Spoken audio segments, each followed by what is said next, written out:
Welcome to the Business Spotlight series. My name is Kay Cote, and I am your host for today's episode. And today I have Walter Mcclellan, CEO and founder of Toast Entertainment, as my guest. We're going to be learning about his business, his journey to business ownership, best practices that he's learned along the way, as well as some challenges that he's faced to give you that inside look to what it's like to own and operate a business. If this is your first time on our channel, be sure to like and subscribe to get notified when we drop episodes like this.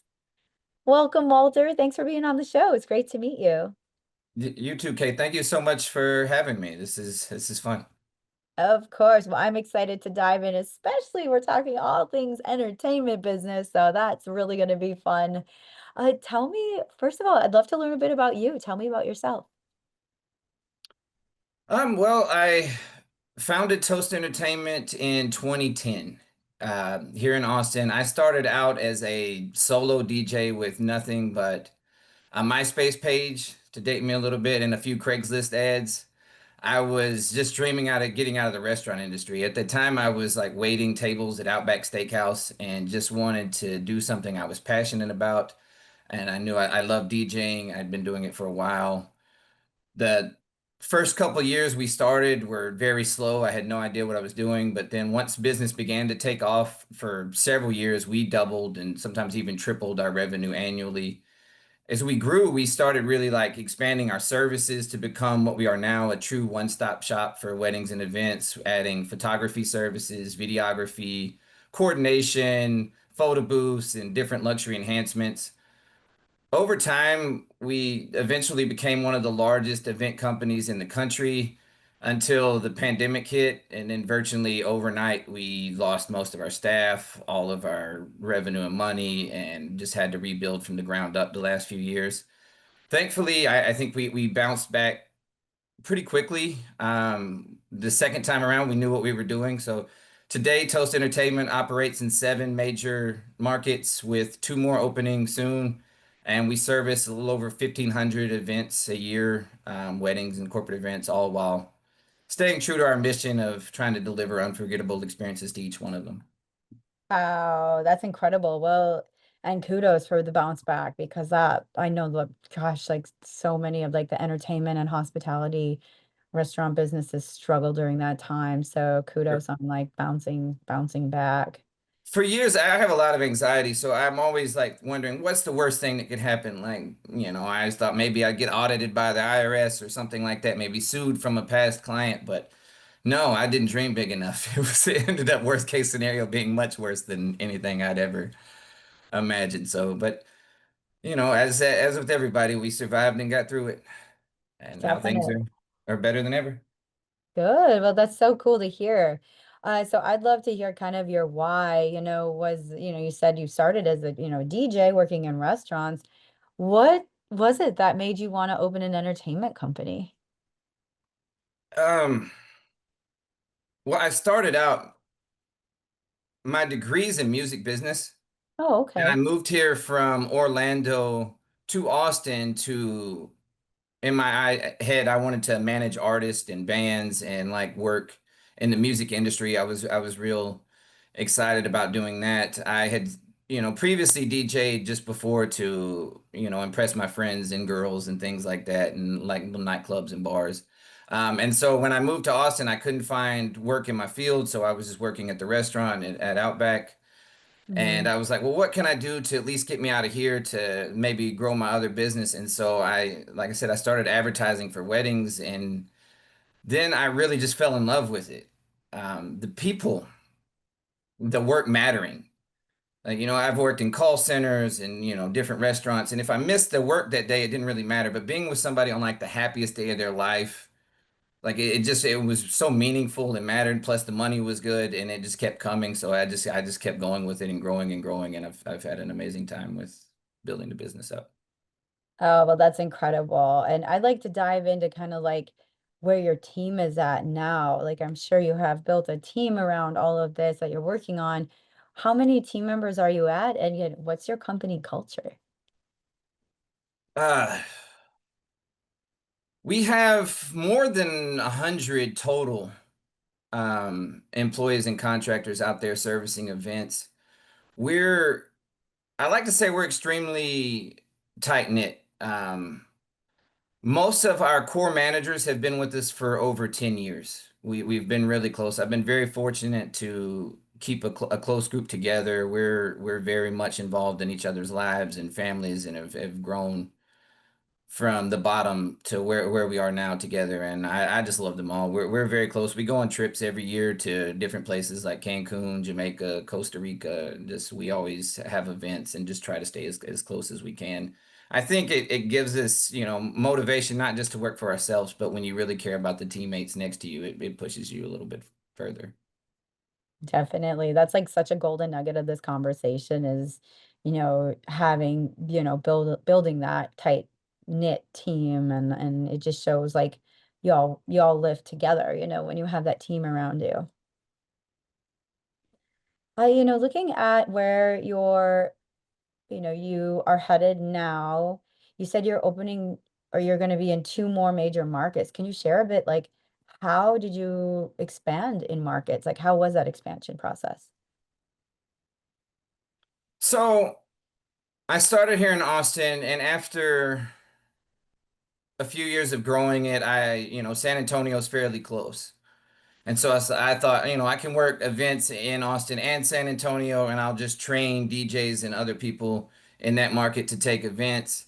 And then eventually, my best friend from when I was like in fourth grade growing up, he wanted to joined the company, and he's our COO, which is another blessing just to have somebody who's been with me for life. Like now we still get to make money together and hang out all the time.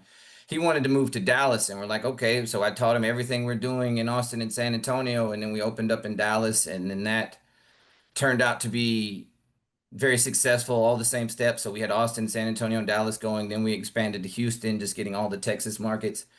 And then we realized we had something special here. Like it was just growing, everything was working. What could we do next to grow it? So we decided to franchise the business model.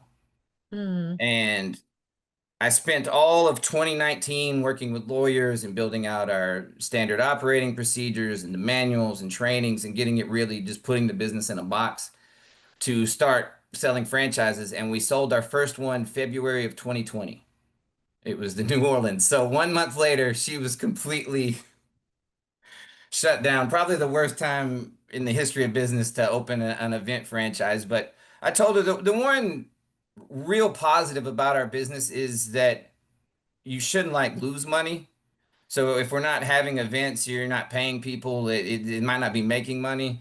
So we did collect deposits and booking fees for the future, and she kind of started obviously very slow that first year and the second year, but now she's doing 100 plus events per month too, and has really been able to take off over the last few years as well. And we put a pause on franchising for several years after because we didn't know if we were going to survive, who was going to be next. And then after last year, we realized like, okay, everything's comfortable. We're set again. Let's keep growing. And so we opened up in New York. We opened up in South Texas. We have another long-term employee who is starting her own toast entertainment, which is one of the reasons why I did this was to give my team really no ceiling. Because Mm. I'll tell them, if you work for me, there'll always be so much that you can make or so much I'll be willing to pay for a job. But if you were willing to see the systems and move to another market, you can open your own, and then there's no cap on what you can make, or you could even open more. So my longtime sales and customer service managers moved to Arkansas, and she's opening up Little Rock Hot Springs. Then we also have another person in our system that's going to be opening up in New York City later Oh, on. So that one will be one I own myself outright. It won't be another franchise location, but I'm bringing it back to really what I learned from working at Outback. They had a managing partner system where like the owner was also still part of like the corporate, but was had powers to work as a mini owner to grow the market and franchise. So we're going to try a dual system, and if that's successful, then I'll just try to keep opening them in all the different major markets across the country. oh, you answered so many questions that I had. No, I'm sorry if I rambled too long on one No, it's all question. good. No, because I was like thinking as you were speaking, I was like, oh, I wonder if you were part of the franchises that you have as well. And so Because I'm curious about the franchise model very much. And so that's really, really incredible. And how do you find, like you said, some of them are your team members that are opening franchises. How do you find the right franchisees or right folks to open?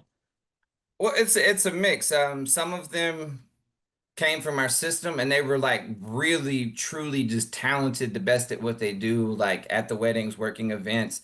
Usually those people end up finding their way to our office and working in our sales and customer service teams or in behind the scenes in operations and like Mm. really get the full picture of the business. So I think they're, the perfect candidate because they've already seen all the work firsthand. They've known how to do it. And plus they've demonstrated to me that they're able to do it. Some of our other candidates have came from various backgrounds, though, in corporate, like our Long Island franchise owner. She had a long time as an executive at Showtime and brought a lot of different. And so I enjoy working with them as well because they bring in new ideas and fresh things that we haven't seen just inside our company, and they just help us grow and get better. So we try to find people of all kinds that are just like great fits that would be comfortable on the phone in a sales call, but then also just as comfortable at a wedding dealing with an angry mom or Oh man. whatever it is. The wedding industry is one to tackle. That's incredible. So now are you primarily focused on weddings or what kind of other events are you doing?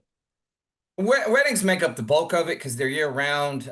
People spend a ton of money on them even when they don't have it. Like that's one thing I saw a stat I think from the Knot that like 80% of people go over budget for their The- wedding. It's just Mine was. um, we also target corporate, like especially December is really flooded with like company parties. We have a lot of corporate clients that we do annually for all their different events. Sometimes audio, video. We do photography for and video for tons of different corporate events. And then there's a lot of people that book us for just traditional parties, especially those that go all out for the Sweet 16s or the quinceañeras. And sometimes those can be they'll spend as much money on those parties as a wedding. And so we're just there for anywhere somebody wants to have fun, we'll be there to help. I love it. I love it. Well, this has been fun hearing kind of like how you've built the business. Now I'd like to see kind of what you have vision for the future. So where do you see the company going in the next 3 to 5 years? Hopefully to the moon. I like to say I tend to dream too big or in my head like I always like plant the vision of like if everything went perfect this is where we would be. And then so even if we fall a little bit short of that we still have traveled so far. But the main goal is to continue opening up new branches, continue motivating others to grow in the system. And eventually, I hope before I retire that Toast Entertainment's across the country and is like a recognized brand in the United States for doing amazing events. Definitely. Well, I see you definitely going that direction, and it's fun to chat about it. Looking at kind of what you're doing, like maybe some of the challenges that you're faced with currently, I love to share that transparency because, how many of us business owners are just going through it. And so what are some of the things you're challenged with right now in the company?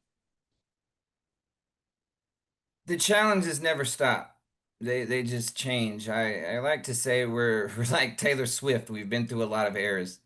When I was starting out, I was barely making ends meet and having to sell and pawn off my stuff just to keep the rent paid and the business growing. Then it seemed like we grew so fast overnight that quality problems were popping up everywhere because it was just such a massive change from managing myself to just me and my friends to over a team of 100 people. Balls were dropped and the learning curve was steep. Then we had the pandemic wiping us out.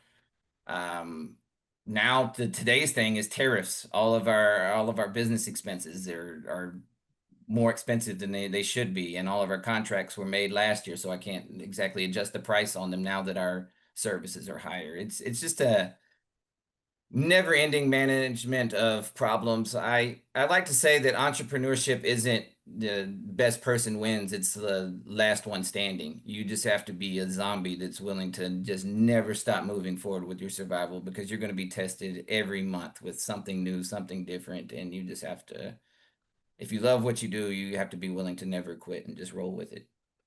100%. A really fun phrase I heard a couple of years ago from a girlfriend of mine on a podcast. She said, "You have to be as relentless as a cockroach in a nuclear war. You just will survive."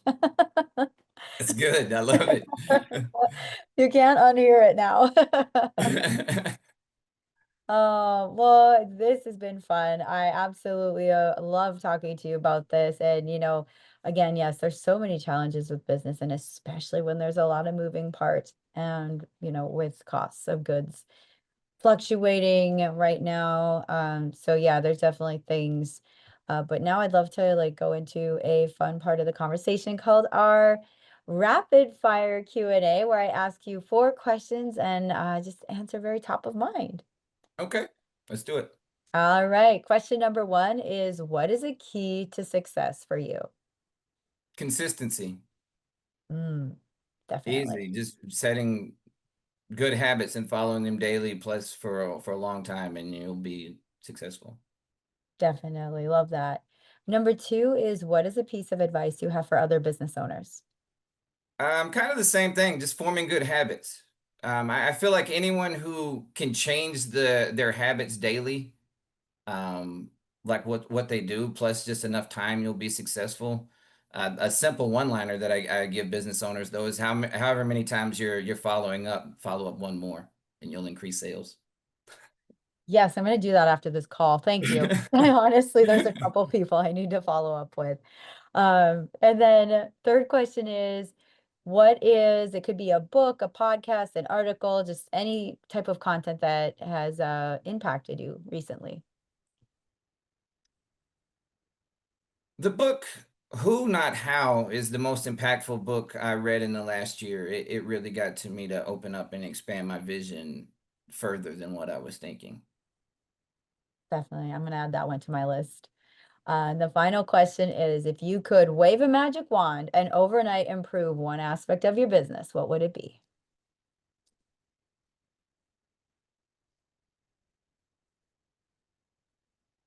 The quality, because not I don't think that we have quality problems now, but if I could, magically wave a magic wand and be instantly the greatest service ever known, then every other aspect of our business, the marketing, sales, operations would all improve in suit just because what we were actually delivering to the client was better. Love that. Thank you so much for answering the rapid fires. Before we get to our final question, how can folks get connected with you and your business online? ToastEnt.com. You can also follow us on Instagram at Toast Entertainment and all the other different social channels, and our emails info@toastent.com. Awesome. Well, I'm excited to stay connected. Thank you so much for being on this episode. And the last question today is, what is most inspiring to you today? That's a good question too. So for me, I guess it's two. I have a 4-year-old son, so personally, it's kind of watching him grow and become more curious about the world and learn things. But for my business professionally, it's really watching all the people who have come up through the Toast system, whether it's DJs, photographers, planners, and just build their own successful businesses on their own or through Mm. franchise opportunities. I have so many people who started with us that had never worked in the industry before, grew tremendous skills, and now are six-figure owners on their own business, completely changed their lives and their futures. And I just love seeing other successes, even if I had just the smallest bit to do with it.